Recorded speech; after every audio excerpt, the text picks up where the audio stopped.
Hi friends, नमस्कार। मैं आनंद केवट आपका फिर से स्वागत करता हूं अपने इस यूट्यूब चैनल में। तो आज के इस वीडियो में हम लोग बात करेंगे रिटायरमेंट। एक एम्प्लॉय जब रिटायर होता है तो उसको क्या बेनिफिट मिलते हैं सारी कंडीशन में, इस बारे में चर्चा करेंगे। तो चलिए स्टार्ट करते हैं। तो रिटायरमेंट बेनिफिट्स के बारे में ये वीडियो है। क्या रिटायर जब एम्प्लॉय 60 ईयर की एज पे जब रिटायर होता है तो उसको क्या बेनिफिट्स मिलते हैं।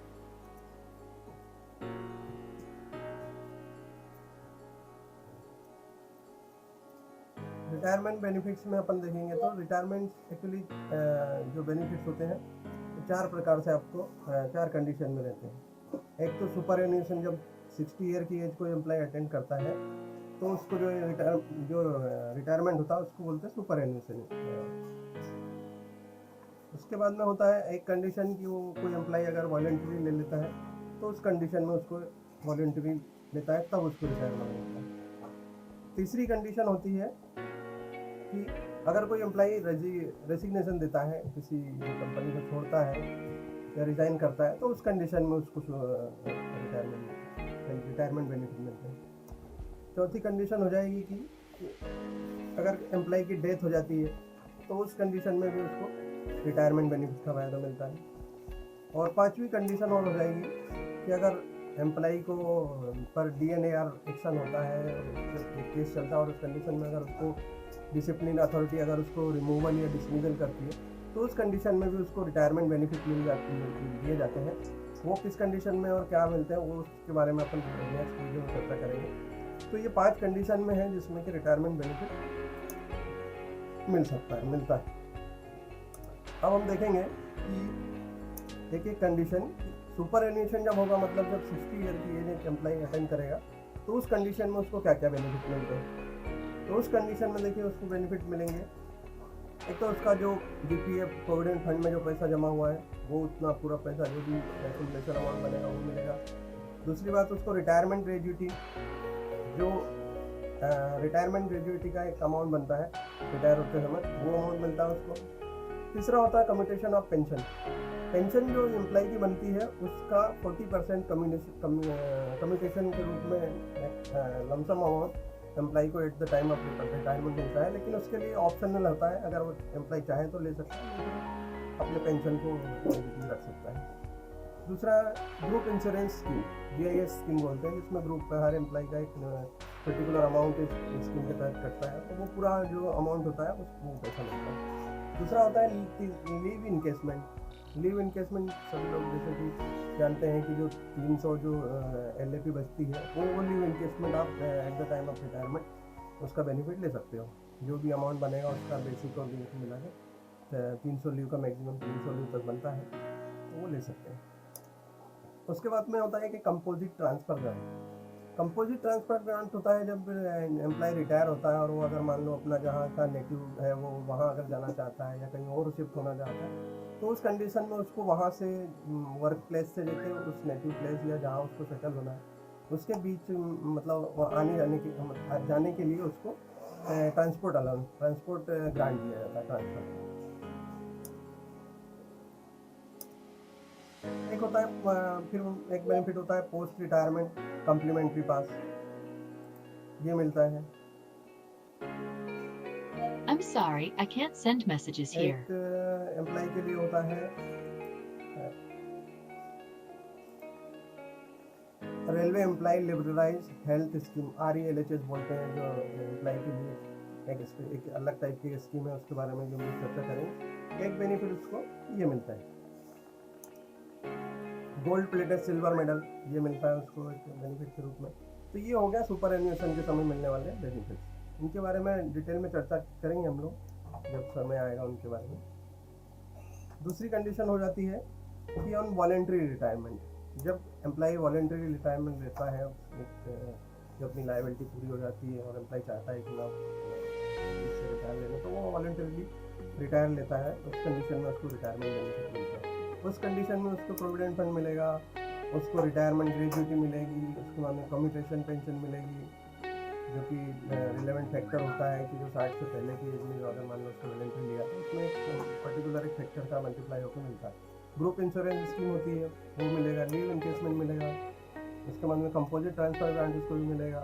Post retirement complimentary passes, railway employees regularise health scheme RELHS उसको भी मिलेगा। तो ये बेनिफिट मिल जाएगा वॉलंटरी रिटायरमेंट लेने के, गोल्ड प्लेटेड सिल्वर पास मिल जाएगा। उसके बाद में आ जाएगा ऑन रेजिग्नेशन, जब एम्प्लॉई रिजाइन करता है अपने मतलब जो ऑर्गेनाइजेशन को, तो उस कंडीशन में भी उसको रिटायरमेंट बेनिफिट मिलते हैं, लेकिन वो अलग अलग कंडीशन होती है कि किस कंडीशन में मिलते हैं। प्रोविडेंट फंड मिलेगा उसको, ग्रुप इंश्योरेंस स्कीम का पैसा मिलेगा, लीव इनकेसमेंट मिलेगा जो उसका बचा हुआ है, लेकिन वो 50% और 150 से ज़्यादा का नहीं मिलता, उसको लिमिटेड है। ऑन डेथ कंडीशन, डेथ अगर हो जाती है, शिफ्टिंग होती है किसी एम्प्लॉय के साथ, तो उसको PF का पैसा मिलता है, डेथ ग्रेजुइटी मिलती है। उसके बाद में GIS का पैसा है, तो ग्रुप इंश्योरेंस का पैसा मिलता है, DLI deposit link insurance scheme, ये एक स्कीम होती है, उसका पैसा मिलता है, लीव इनकेसमेंट का पैसा मिलता है, कंपोजिट ट्रांसफर ग्रांट, उसको भी डेथ कंडीशन में भी अगर वो जो उसके डिपेंडेंट लोग मेंबर हैं वो अगर वो कहीं दूसरी जगह शिफ्ट होते हैं तो उनको पैसा मिलता है। उसके बाद में विडो पासेज मिलते हैं, जो फैमिली मेंबर है मतलब उनकी जो वाइफ है, सर्वाइविंग वाइफ, उसको विडो पासेज मिलते हैं। फिर railway health liberalise health scheme RELHS वो तो मिलती है। तो ये हो गया डेथ। उसके बाद में अब एक कंडीशन होती है कि रेलवे एम्प्लॉय पर अगर कोई DNAR का कोई केस चल रहा और उसको डिसिप्लिनरी अथॉरिटी अगर रिमूवल करती है या डिसमिसल करती है, तो उस कंडीशन में उसको क्या क्या मिलता है वो देख लेते हैं। उस कंडीशन में रिमूवल या डिसमिसल कर दिया तो प्रोविडेंट फंड उसका जो पैसा जमा है वो मिलता ही है। साथ ही साथ उसको मिलता है ग्रुप इंश्योरेंस स्कीम का और रिटायरमेंट, बाकी इसके बेनिफिट नहीं मिलते हैं उसको। एक और चीज़ मिलती है जो कंपेंसेशनल अलाउंस मिलता बोलते हैं। तो ये कंपेंसेशनल अलाउंस या ग्रांट्स जो बोला जाएगा, ये अगर मान लो उस जैसे कि कोई केस चल रहा हो और डिसिप्लिनरी अथॉरिटी अगर उसको कंसीडर करती है कि इसको कंपेंसेशनल अलाउंस दिया जाए, तो उसको अपनी जो उसकी पेंशन या ग्रेजुइटी है उसका 2/3 से ज़्यादा अमाउंट नहीं दिया जाता है, मैक्सिमम 2/3 अमाउंट दिया जाता है। तो ये एक होता है। अब इसमें एक चीज़ की हम चर्चा कर लेते हैं, कम्यूटेशन ऑफ पेंशन की।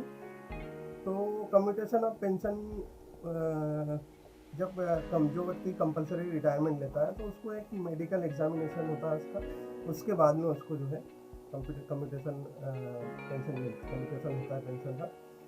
और कुछ कंडीशन होती है, post retirement complimentary pass shall be issued railway servant were dismissed from service या रिमूव फ्रॉम सर्विस। जो 26/10/2005 से जो लोग पहले जो लोग 26/10/2005 के बाद में जो लोग रिटायर हुए हैं, उन लोगों के लिए post retirement complimentary pass will not be issue, नहीं दिया जाता उसको अगर उसको डिसमिस किया गया है डिसिप्लिन अथॉरिटी ने। और एक और होता है post retirement complimentary pass will not be issue, उसको भी नहीं दिया जाएगा कि जिसकी अगर पेंशन का 100% अगर कट कर दिया गया है या ग्रेजुइटी नहीं दी है तो उसको भी पोस्ट कम्प्लीमेंट्री पास नहीं दिया जाता। लेकिन एक कंडीशन होती है कि पोस्ट रिटायरमेंट कम्प्लीमेंट्री पास उसको दिया जाता है तो डिसमिस या रिमूव हो गया तो हुआ है, लेकिन उसको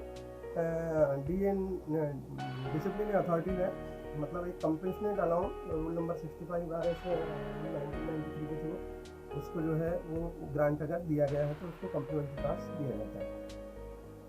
और कंडीशन देखते हैं और क्या क्या है इसमें।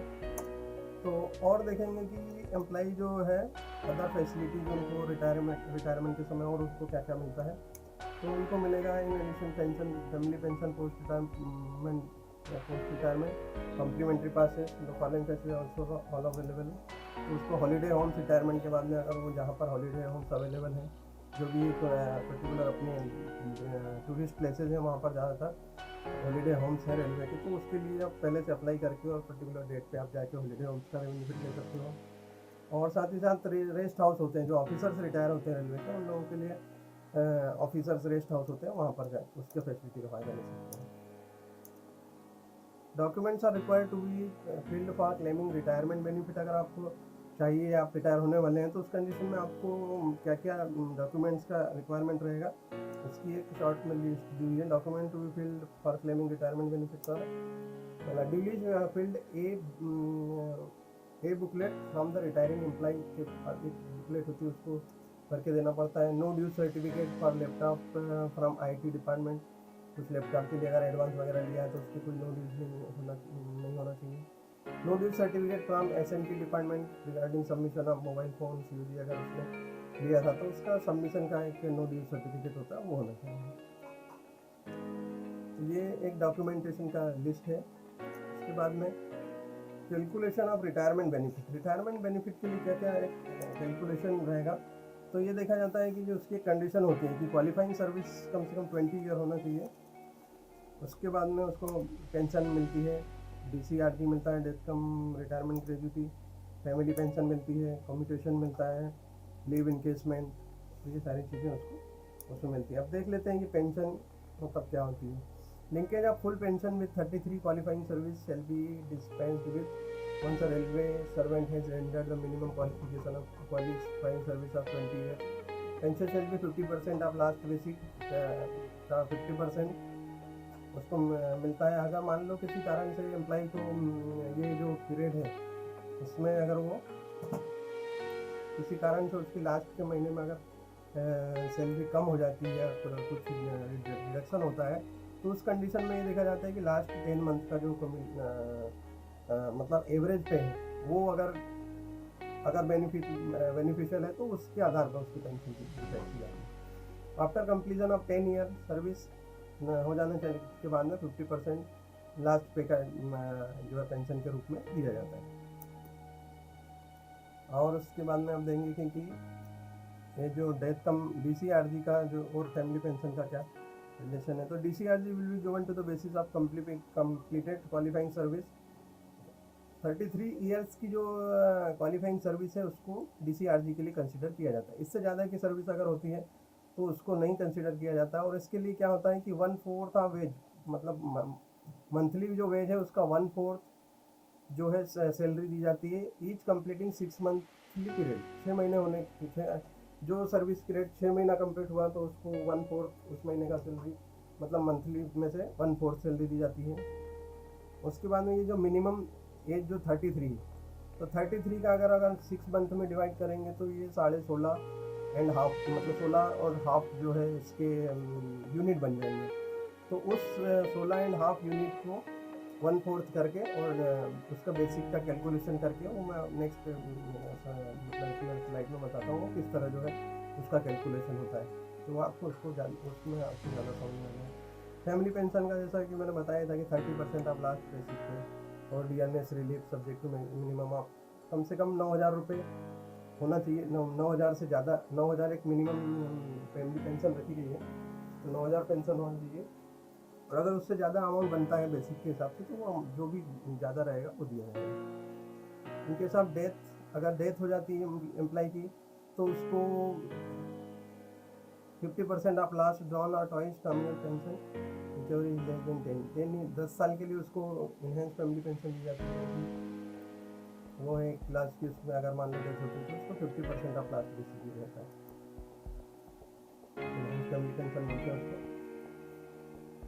कम्यूटेशन ऑफ लीव इनकेसमेंट, इसके कम्यूटेशन क्या हो जाता है, इसमें 40% कम्यूटेशन का जो है 40% ऑफ पेंशन तो जो है उसको एम्प्लॉय को at a time of retirement दे दिया जाता है पूरा लमसम अमाउंट, और बाकी की जो पेंशन बनती है वो उसको